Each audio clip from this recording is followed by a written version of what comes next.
ఎందరో మహానుభావులు, అందరికీ వందనాలు. ప్రస్తుతం నేను తమిళ సాహిత్య కథలని చదివి వినిపిస్తున్నాను కదండి.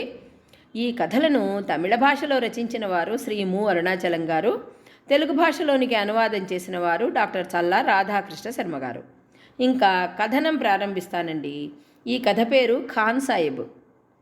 కట్టబొమ్మన్ కథాకాలం నాటికి ముందే దక్షిణ తమిళనాడులో ఖాన్ సాహెబ్ అనే వీరుడి కథ చాలా ప్రసిద్ధి చెందింది. అతని పరిపాలన, యుద్ధాలు మధుర, రామనాథపురం జిల్లాలలో జరిగాయి. అతని అసలు పేరు మరుదనాయకం పిళ్ళై. అతను హిందూ మతస్థుడు, ప్రముఖ యుద్ధ వీరుడు. కానీ ముస్లిం మతంలోనికి మారితేనే పైకి రావచ్చు అని భావించి ముస్లింగా మారి మహమ్మద్ యూసఫ్ అని పేరు కూడా పెట్టుకున్నాడు. సైన్యంలో చేరి అభివృద్ధికి వచ్చిన రోజుల్లో యూసఫ్ ఖాన్ అని, ఖాన్ సాహెబ్ గారని వ్యవహృతుడైనాడు. దిక్కులేని ఆ యువకుణ్ణి మొదట్లో ఒక ముస్లిమే పెంచాడు. అందువల్లనే అతను సైన్యంలో చేరడానికి, మతాంతరుడు కావడానికి కారణమైంది. ఆ తర్వాత అతను ఒక ఆంగ్లేయుని వద్ద సేవ చేశాడు. ప్రప్రథమంగా ఒక నవాబు వద్ద సేవకుడిగా చేరాడు. తర్వాత నాయక్, హవిల్దార్, జమేథిదార్గా నియుక్తుడై అలా వివిధ పదవులను నిర్వహించాడు. మాషా అనే ఆమెను పెళ్లి చేసుకున్నాడు. ఆమె తక్కువ స్థితిలో ఉన్న ఒక కులస్త్రీకి, పోర్చుగీసు యుద్ధ వీరుడికి జన్మించింది. మొదట్లో అతను మేజర్ లారెన్స్ అనే ఆంగ్లేయ సైన్యాధిపతి వద్ద సేనాధిపతి అయినాడు. అవిధేయత ప్రకటించిన పాళెపు దొరల్ని లొంగదీసుకుని వారి చేత కప్పంగా కట్టించే బాధ్యతను అతనికి ఒప్పజెప్పారు.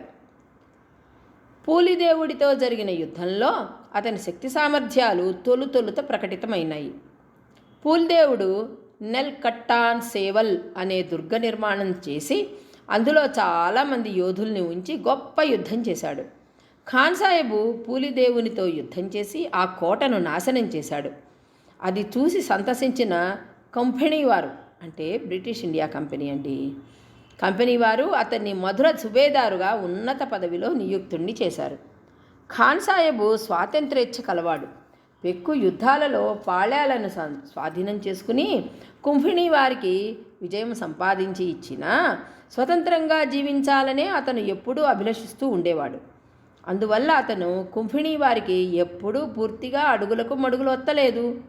మధురలో అతను సుబేదారుగా ఉన్న రోజుల్లో అక్కడ ఒక కోట కట్టి స్వయంగా పరిపాలించసాగాడు. అతని అభ్యున్నతిని చూసిన కుంభిణీ వారికి కన్ను కుట్టింది, భయం కలగకపోలేదు. కుంభిణీ వారి పక్షాన అతను శివగంగ మీదికి దండెత్తి వెళ్ళాడు. అక్కడ తాండవరాయ పిళ్ళై అనే ఆయన దళవాయిగా ఉండేవాడు. ఆయన పన్నిన మంత్రం వల్ల కుంభిణీ వారికి ఖాన్ సాహెబ్ చేతలలో సందేహం కలగజొచ్చింది. అతని వీరం చూసి మెచ్చుకుని సైన్యంలో ఉన్నత పదవిని ఇచ్చిన కుంభిణీ వారే ఇప్పుడు అతన్ని తమ విరోధిగా సంభావించారు. ఇదే కాల వైపరీత్యం అంటే. ఒక్కొక్కరి సహాయంతో మరొకరిని నాశనం చేసి తరువాత తాము వృద్ధికి వచ్చి ఆ తర్వాత తమకు సహాయం చేసిన వారిని సైతం సర్వనాశనం చేయడమే కుంభిణీ వారు అవలంబించిన విధానం. ఇప్పుడు ఖాన్ సాహెబ్కి ఇలా పతన స్థితి వచ్చేసింది. 7 ఏళ్ల పాటు అతను స్వతంత్రంగా మధురలో పరిపాలన చేయడం కుంభిణీ వారికి గిట్టలేదు. అతనితో యుద్ధం చేసి అతన్ని బందీగా చేశారు. 1764లో అతన్ని ఉరి తీశారు కూడా.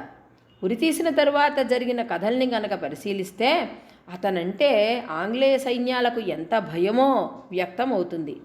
అతన్ని ఉరి తీసి చంపిన తర్వాత కొందరు సిపాయిలకు కలలొచ్చాయి.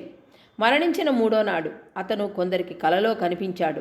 వాళ్ళు తన భార్య మాషా వద్దకు వెళ్ళి ఆమె వద్దనున్న మంత్రదండాన్ని, మాణిక్య పాత్రను తీసుకుని ఆ పాత్రలోని నీటిని తన మీద చల్లి దండంతో కనుక కొడితే తాను బతికిన 8 రోజుల్లోగా మళ్ళీ మధురను తన వశం చేసుకుంటానని అతను చెప్పినట్లుగా వాళ్ళు కలలు కన్నారు.